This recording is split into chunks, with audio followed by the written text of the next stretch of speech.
Pai, Senhor Jesus. Amém. Você que pode abrir a sua Bíblia no Evangelho que escreveu João, capítulo de número 18. Dito isto, saiu com seus discípulos para além do ribeiro de Cedron, onde havia um horto, no qual ele entrou e seus discípulos. Você que pode, se assente. Se acomode.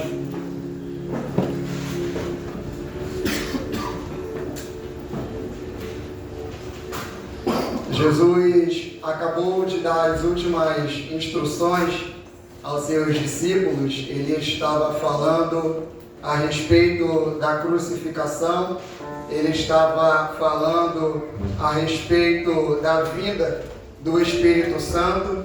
Ele estava passando para os discípulos que era necessário que ele fosse crucificado e que ao terceiro dia ele iria ressuscitar. Jesus passou para os discípulos que chegaria um momento em que aqueles que viessem a persegui-los poderiam estar fazendo um favor a Deus.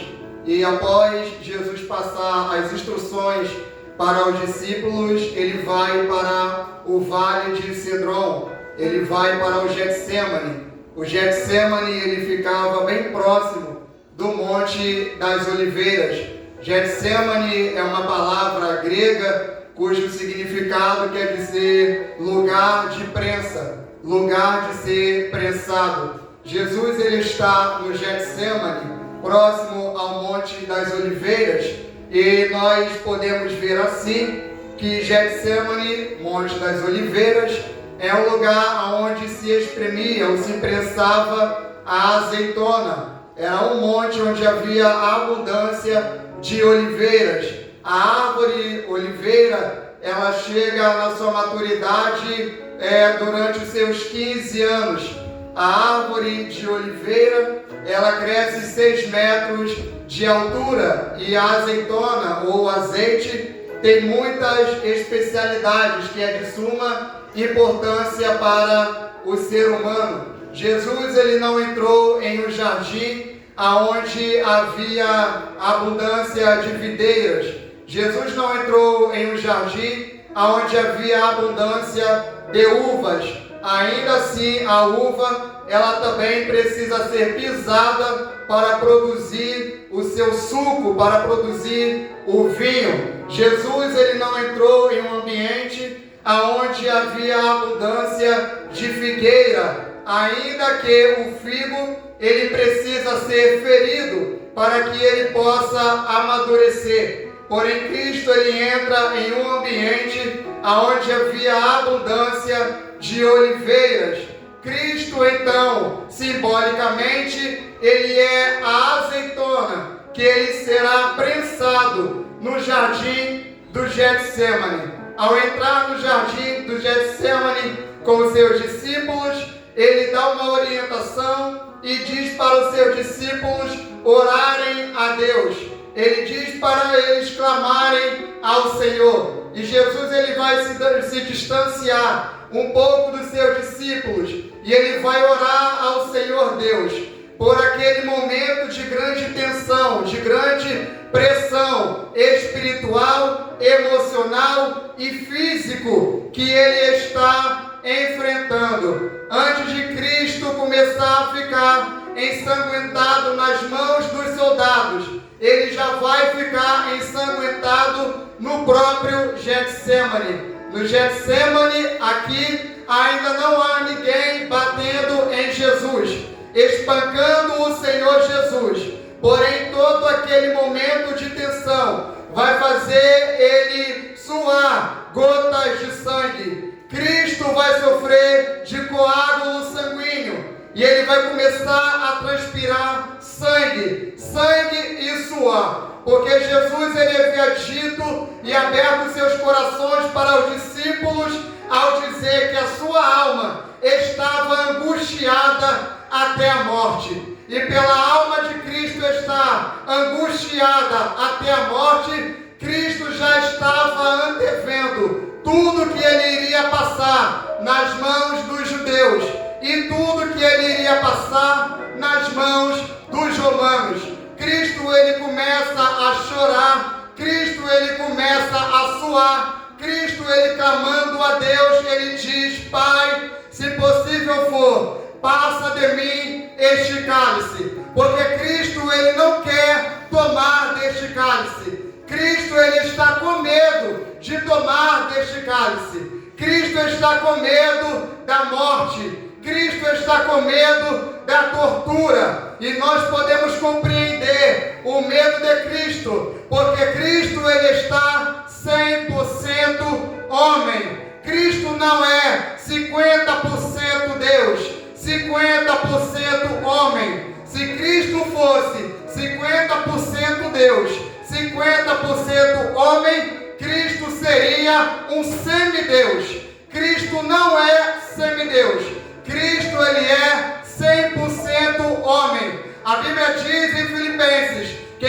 Cristo, ele se abdicou. Ele abriu mão de toda a sua glória, de toda a sua majestade. E ele se esvaziou. E assumindo a forma de homem, ele se humilhou até a morte, e morte de cruz. E quando a Bíblia especifica dizendo morte de cruz, está dizendo para nós que é uma morte humilhante. Cristo, ele foi humilhado, Cristo foi zombado, Cristo foi escarnecido, Cristo foi injuriado. Então Cristo está orando no Getsemane, porém, mais vale para Cristo cumprir a vontade do Pai. É por isso que ele diz: por mim, meu Pai, que passasse de mim este cálice, mas todavia seja feita a tua vontade. Todavia seja feito o teu querer. A Bíblia diz no versículo de número 2 do capítulo 18 do Evangelho de João, que Judas conhecia aquele lugar, porque era comum, era hábito do Senhor Jesus se reunir com seus discípulos no Getsemane, para passar para eles instruções, para ter os seus momentos de descanso e também para buscar a face do Senhor. Quem vai trair tem acesso. Quem vai trair sabe onde ele está, sabe os lugares que ele frequenta. Então Judas, sabendo que Jesus estava ali, ele vai diante dos sacerdotes, ele vai pedir dinheiro para entregar ao Senhor Jesus. E Cristo, ele foi vendido por 30 moedas de prata. Cristo, aquele que não tem preço, aquele que é o autor da vida, aquele que é o dono do ouro e da prata, ele será traído por 30 moedas de prata. Já começa a humilhação. Eles colocarem, ou Judas colocar um preço naquele que não tem preço, colocar valor naquele cujo a importância é inestimável. Então Judas, ele vai liderar toda aquela turma de soldados até o Getsemane. Ao chegar no Getsemane, os soldados irão perguntar: quem é Jesus? Quem é o Nazareno? Jesus, ele vai se identificar e ele vai dizer: eu sou. É vocês que estão me procurando. Eu estou aqui. Judas vai dar um beijo no rosto de Jesus. E Jesus vai dizer para Judas com um beijo: você me trai, meu amigo. Aqui viestes, meu amigo, porque Jesus não está sendo sarcástico. Jesus não está fazendo uso da ironia. Jesus está sendo sincero. E de fato Judas era amigo de Jesus, porque o Getsemane era um ambiente secreto dos discípulos e do Senhor Jesus. Se Judas conhece, é porque ele era chegado de Jesus. Se Judas conhece, é porque ele era próximo do Senhor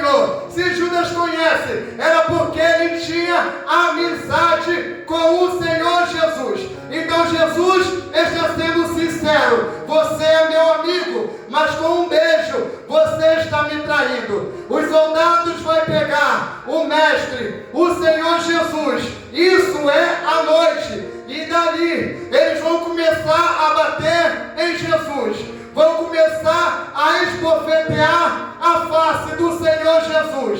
Eles vão levar Jesus até os sumos sacerdotes, Anás e Caifás. E diante de Anás e Caifás, eles irão perguntar para o Senhor Jesus: você diz, você se declara que é filho de Deus? Você se declara que você é rei? E Jesus, ele permanece calado. Quando Jesus abre a boca para falar, é para dizer para eles: em todo o tempo eu estava com vocês, eu estava pregando, eu estava ensinando por parábolas. Então pergunte à multidão, eles irão falar sobre mim. Nesse momento, um dos servos do sumo sacerdote vai dar um soco no rosto de Jesus e vai dizer para ele: você injuria ao sumo sacerdote? Eles estão querendo arrumar uma acusação contra o Senhor Jesus para poder crucificá-lo, para poder matá-lo. Porém, eles não estão achando, eles não estão encontrando absolutamente nada. Então, o próprio Senhor Jesus vai dar a eles aquilo que estão querendo ouvir. E Jesus diz: eu sou o Filho de Deus, e vocês verão, eu vim sobre as nuvens dos céus, vocês verão o Filho do Homem descer sobre a nuvem do céu. Naquele momento, o sumo sacerdote, ele vai rasgar as suas vestes e vai dizer: para que mais ficaremos aqui ouvindo as testemunhas? Vamos levar para ser julgado. Porém, os judeus, eles não podem matar ao Senhor Jesus sem a permissão dos romanos. É por isso que eles vão levar o Senhor Jesus até Pilatos. E Pilatos, ele vai perguntar: o que é que este homem fez? E eles vão dizer para Pilatos: se ele não tivesse feito alguma coisa, nós não teríamos trago ele para ti. Então ele vai dizer para Pilatos: ele está dizendo que é filho de Deus. E na nossa lei, todo aquele que se declara filho de Deus, ele tem que morrer. Porém, Roma não obedece à lei dos judeus. Roma é a soberania da lei, porque é o império que está operando naquele momento. Então Pilatos, ele vai olhar para Jesus e ele não quer crucificar Jesus. E ele vai dizer para Jesus: você é filho de Deus? Porque para os romanos, quem é filho de Deus é herói. Os romanos estão cheios de homens que no decorrer da sua história foram declarados filhos dos deuses, um semideus. Pilatos, ele é supersticioso, ele não quer crucificar o Senhor Jesus. Então os judeus de estratégia vão dizer: ele disse que é rei. E se ele é rei, ele é contra o Império Romano, porque só existe um rei, e o rei é César. E se tu não crucificá-lo, então você está sendo inimigo de César. Pilatos manda castigar o Senhor Jesus. Jesus já está ensanguentado, com o rosto inchado, de tanto apanhar. Agora ele vai ser levado para o julgamento. Vão tirar as vestes de Jesus, amarrar as suas mãos em um pedaço de pau, em um tronco, e vão começar a chicotear ao Senhor Jesus, cuja ponta do chicote tinha pedaço de chumbos e pedaço de ossos de carneiros, e vai começar a bater no Senhor Jesus, abrindo feridas no seu corpo inteiro, causando hemorragia. E quanto mais o sangue de Cristo se esvai, mais o coração dele começa a bater mais rápido, a bater mais forte, porque todo aquele que está sofrendo de hemorragia, o coração, ele começa a bombear mais forte, porque o coração compreende que há necessidade de produzir sangue. E quanto mais bate, mais sangue sai do corpo de Cristo, e o coração de Cristo está acelerado, e a cabeça de Cristo está numa tensão, de forma que nós não podemos compreender o tamanho da tensão que Cristo está. Ele está apanhando, e ele não emite nenhum gemido. Cristo não grita, Cristo não chora, Cristo não fala ai, Cristo está calado. E para os romanos, aquilo ali já é surpreendente. Porque todo escravo que apanhava, que era castigado, estava gritando ai, estava gritando ui, estava amaldiçoando os deuses. Cristo fica calado como uma ovelha muda. Ele está apanhando. Na lei dos judeus, era somente 40 chicotadas. E isso os judeus levavam de forma tão séria que eles davam 39 para não acontecer de quebrar a lei. Porém, Cristo está sendo julgado pelos romanos. Na lei dos romanos, não tem um limite de chicotadas. Na lei dos romanos, a única ordenança é: o condenado precisa chegar na cruz, não importa como. Mas ele tem que estar vivo e com energia suficiente para chegar lá. Cristo está com o corpo todo estraçalhado. Cristo está com o corpo todo inchado, hematomas no seu corpo inteiro. Como não se bastassem, Cristo acaba de apanhar. Eles vão pegar Cristo, vão colocar uma veste sobre ele e uma túnica sobre as vestes. Cristo está revestido. Está de veste, está de túnica. Cristo vai para a cruz revestido.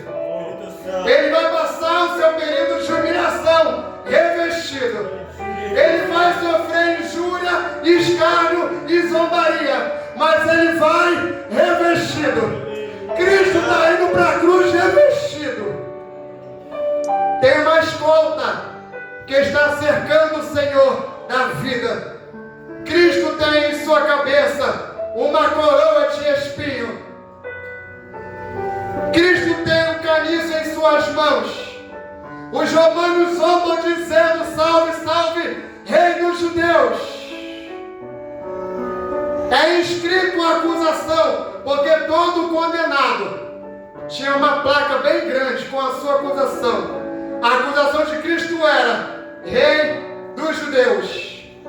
Jesus o Nazareno, rei dos judeus. Um soldado vai na frente de Cristo, levando a sua acusação. Cristo está com um patíbulo, a parte horizontal da cruz, sobre o seu ombro, que pesava 50 quilos. Cristo, ele está escoltado pelo exército romano, porque se o exército romano não escolta o condenado, a família interfere, os amigos interferem, os parentes interferem e ninguém pode interferir. Cristo está cercado de soldados, está caminhando para a cruz. No meio do caminho, que era 600 metros, de Jerusalém até o Gólgota, Cristo cai por diversas vezes. Permita-me refrescar a sua memória. Cristo está sem ingerir alimento desde a última ceia. Cristo está com fome. Cristo está com sede. Cristo está com dor de cabeça, dor no corpo. Cristo está moído, porque Isaías disse que ele seria moído como uma azeitona que era prensada para poder liberar o seu suco. O azeite, Cristo foi prensado. Cristo foi moído. Em um simbolismo, Deus, ele é a oliveira. Cristo é a azeitona. O óleo, o azeite é o Espírito Santo. Deus sendo a oliveira é aquele que revela o Cristo. É o que revela ao mundo o seu Filho, o fruto, a azeitona. Cristo introduziu aos discípulos a vida do Espírito Santo. Ele é o óleo. Ele é o azeite. Ele está indo para a cruz. Cristo cai. E eles vão pegar um homem que vai ver estar pensando que só vai buscar água, vai para casa tomar banho, usar a água para fazer alimento para os filhos? O cirineu. Os soldados pegam o cirineu e obrigam ele a carregar o batibo, porque Cristo não estava aguentando. Cristo chega lá no Gólgota, chega diante da cruz. Eles tiram a túnica de Cristo e lançam sorte. Rasgam as vestes de Cristo, que a essa altura já tinha grudado nas suas feridas há tempo. Eles puxam com violência, eles rasgam as vestes de Cristo. Deita ele no chão para pregar as suas mãos, para pregar os seus pés. Cristo já havia profetizado e dito que chegaria o momento em que ele iria atrair todos para si. E Cristo atrai a atenção de todos para si quando ele é erguido naquela cruz. Cristo está erguido na cruz. Das 9 da manhã ao meio-dia, Cristo está erguido na cruz. Com o sol na cabeça, Cristo está erguido na cruz. Sentindo todo aquele calor, Cristo está erguido na cruz. Cristo precisa descansar o seu corpo na cruz. Dado momento ele relaxa, mas não dá para se habituar muito. Ele está com o corpo relaxado, ele tem que fazer força de novo para poder se erguer, porque senão ele não consegue respirar.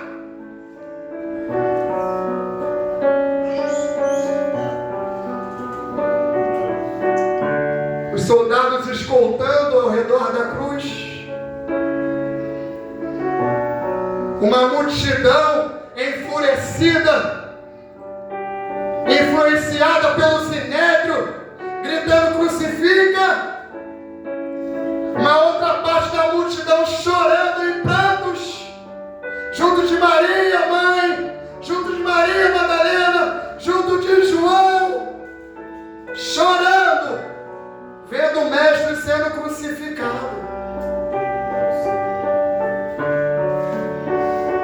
Aquele momento da cruz, Cristo poderia estar pensando em si, mas ele vira para um lado, e naquele momento de tensão sendo moído, ele é capaz de dizer para aquele ladrão: hoje mesmo você estará comigo no paraíso.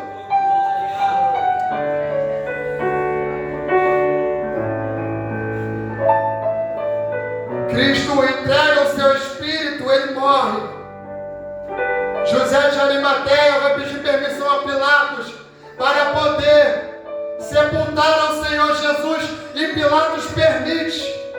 Tiram Jesus da cruz, tiram seus pregos, tira a sua coroa, limpa todo o seu corpo ensanguentado, unge o corpo, porque o óleo também era utilizado para tratar de feridas.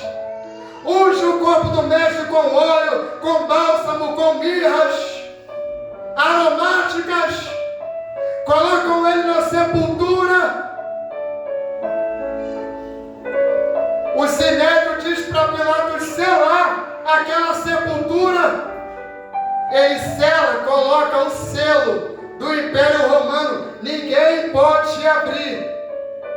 A autoridade é César, a autoridade é Roma, mas ao terceiro dia, a pedra que veio para destruir os impérios, ele vai romper aquela porta, ele vai romper aquela pedra.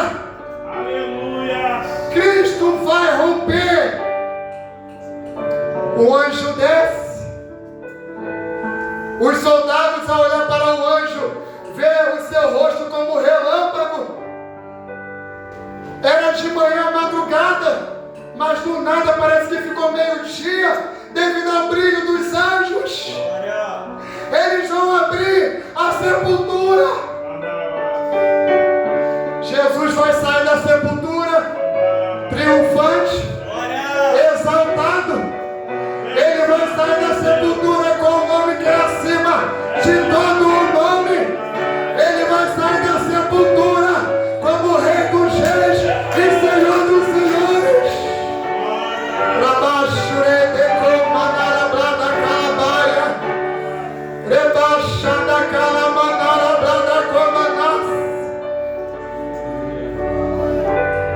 Cristo sai da sepultura. Ao sair da sepultura, ele vai visitar discípulo a discípulo. Após Jesus ressuscitar, o período que ele fica na terra ainda é de 40 dias. Permita-me refrescar a sua memória rapidinho. Cristo ressuscitou na Páscoa. O primeiro sábado após a Páscoa, começa a contagem para a festa de Pentecostes. Eles precisavam contar 49 dias. O dia de número 50 era o dia de Pentecostes. Todo judeu sabia disso. Jesus ressuscitou e fica 40 dias na terra com os seus discípulos, reunindo eles, reanimando eles. No dia de número 40, Cristo sobe o Monte das Oliveiras. E pensar que há 40 dias atrás ele estava na proximidade do Monte das Oliveiras, entrando no Getsemane para ser humilhado. Agora, 40 dias depois, ele passa pelo Getsemane,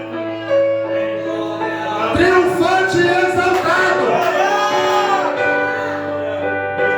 Ele vai ao Monte das Oliveiras, abre os seus braços, começa a levitar.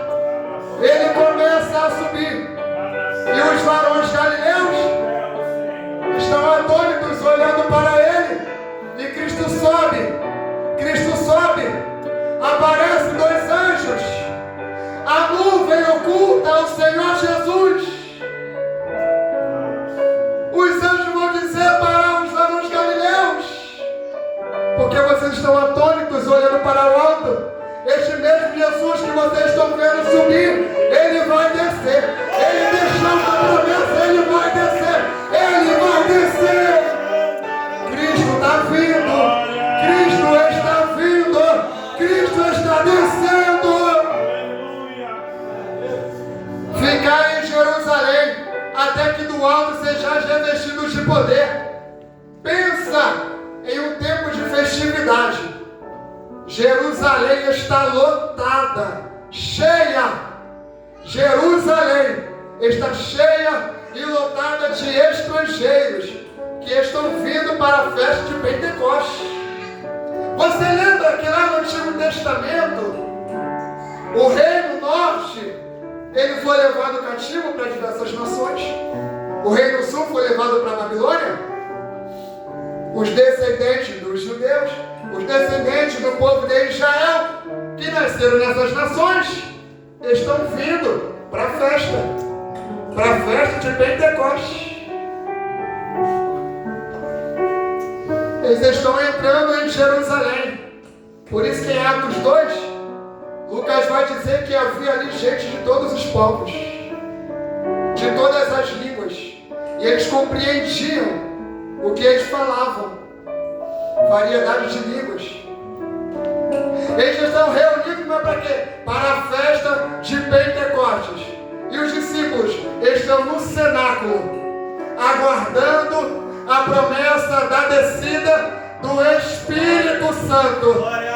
Na festa de Pentecostes, todo judeu poderia ser um da classe mais baixa do povo.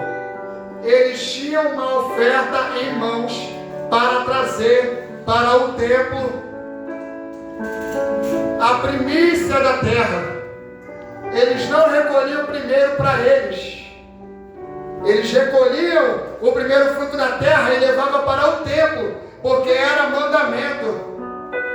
E a lei diz que quando eles ficassem se perguntando, Senhor, e nós? Deus disse: vocês tragam primeiro as primícias. Eu vou abençoar a terra. Eu vou abençoar os frutos. E vocês irão colher abundantemente. Permita-me dizer para vós que Cristo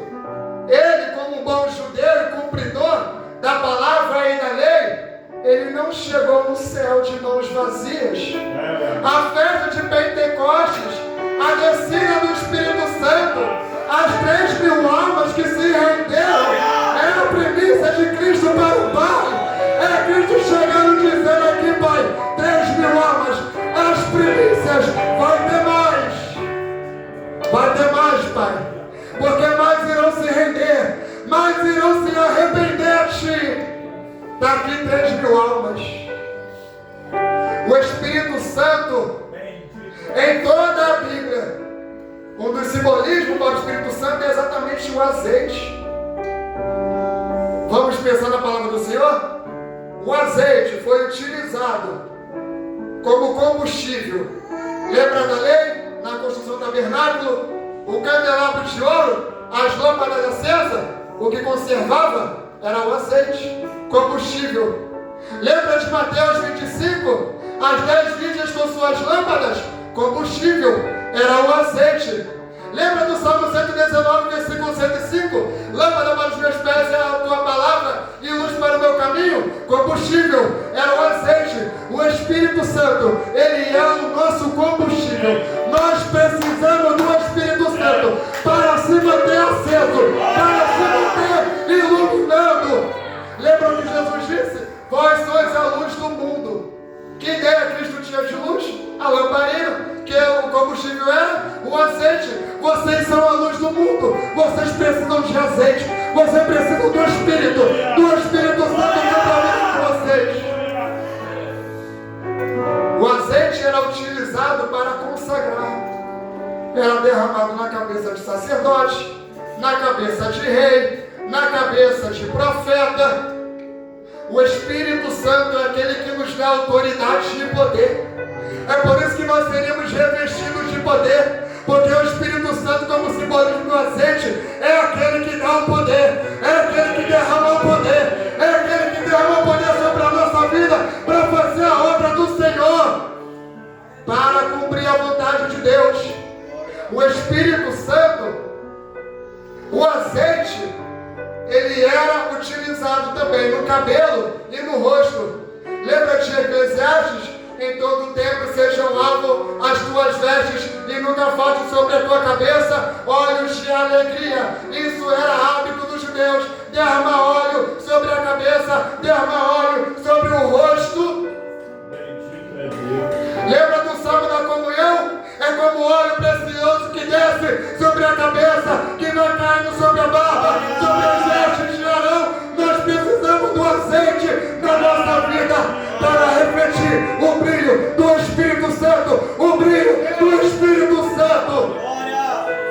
Quem olha para nós, quem olha para a igreja, precisa ver a igreja brilhando, precisa ver a igreja iluminada, precisa olhar para nós e ver algo diferente em nós. É a luz do Espírito, é o brilho do Espírito, é a presença do Espírito. O azeite era utilizado para sarar feridas. Lembra do bom samaritano? Ele derrama sobre a ferida daquele homem que estava caído no caminho vinho e azeite para tratar as suas feridas, porque o Espírito Santo de Deus é aquele que trata das nossas feridas. O Espírito Santo, como óleo, ele desce sobre nós, além de nos ungir, além de dar poder, ele ainda trata de ferida, ele ainda trata da nossa alma. Fica em pé. O Espírito Santo trata de nós. Fiquem em Jerusalém até que do alto sejais revestidos de poder. Nós precisamos desse poder, precisamos desse dinamismo, precisamos dessa dinâmica para podermos refletir a glória de Deus em nossa vida. Cristo foi prensado, é verdade, mas o Espírito Santo de Deus é o óleo que está sobre a nossa vida, é o óleo que está sobre a nossa cabeça. Para encerrar, o óleo era usado também como repelente. Espírito Santo. Repelente. Quando as ovelhas, no seu momento, ou melhor dizendo, no período de verão em Israel, os mosquitos começavam a sobrevoar sobre as ovelhas. As moscas entravam nas narinas das ovelhas e deixavam larvas. As larvas incomodavam as ovelhas.